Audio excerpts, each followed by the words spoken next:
আসসালামু আলাইকুম। আজকের রেসিপিটা ডাল বাটা ঝামেলা ছাড়াই পেঁয়াজু। রমজান মাসে এই পেঁয়াজুটা প্রতিদিনই বানানো হয়। আর অনেক সময় দেখা যায় যে ডাল ভিজিয়ে রাখা বা ডাল বাটা অনেক ঝামেলা মনে হয়। চাইলে অনেক অল্প সময়ে এই পেঁয়াজু বাসায় তৈরি করতে পারেন। কেউ খেয়ে বুঝতে পারবে না এটা ডাল না বেটে যে তৈরি করা হয়েছে। আর এই পেঁয়াজুটা দেখতে খুব সুন্দর হয়, অল্প সময় বানিয়ে নেওয়া যায়। আর এই পেঁয়াজুটা তৈরি করার জন্য হাফ কাপ খেসারির ডাল পরিষ্কার পানি দিয়ে ধুয়ে নিয়েছি।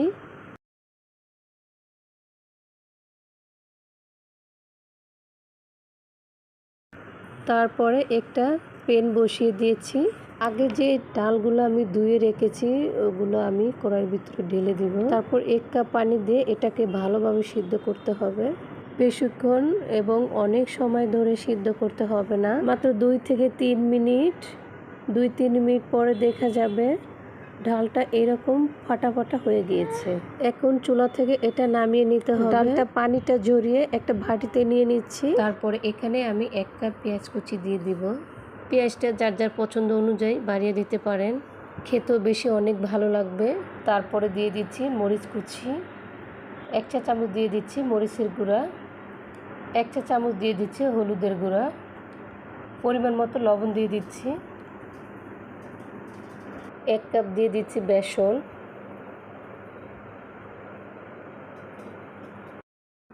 এখন হাত দিয়ে সবগুলো উপকরণগুলো মিশিয়ে নিতে হবে। যদি এই মিশ্রণটা কিছুটা শক্ত হয় তাহলে অল্প কিছু পানি অ্যাড করতে পারেন। তো আমার এখানে ডালের মাখানোটা একদম ঠিক আছে। চাইলে আপনার ডিপ ফ্রিজে রেখে সংরক্ষণ করতে পারেন। আজকের এই পেঁয়াজগুলো সাথে সাথে আপনাদেরকে বানিয়ে দেখাবো।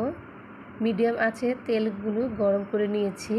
তেলটা আগে থেকেই চেক করে নিচ্ছি। আর পেঁয়াজু ছাড়ার জন্য তেলটা একদম ঠিক আছে। পেঁয়াজগুলো চেপে চেপে বানিয়ে তেলের মাঝখানে দিয়ে দিব। আর ডালের এই মিশ্রণটা ডিপ ফ্রিজে সংরক্ষণ করতে পারেন 1 বছরের মতো। ডাল বাটা ছাড়া এই পেঁয়াজগুলো বানিয়ে নিতে পারেন। মিডিয়াম আছে পেঁয়াজগুলো এপাশ ওপাশ করে ভেজে নিতে হবে। চুলার আঁচটা মাঝারি আঁচে রেখে পেঁয়াজগুলো ভাজতে হবে। আগ বাড়িয়ে ভাজা যাবে না, কিন্তু উপরের অংশটা পুড়ে যাবে, কিন্তু ভিতরের অংশটা কাঁচা থাকবে। অল্প আছে বেশ কিছুক্ষণ পেঁয়াজগুলো আমি ভেজে নিয়েছি। এখন পেঁয়াজগুলো খুব সুন্দর একটা কালার চলে এসেছে। আর এই পেঁয়াজগুলো খেলে বুঝতেই পারবেন না যাতে এগুলো ডাল না বেটে তৈরি করা হয়েছে। খুব মচমচে হয়েছে।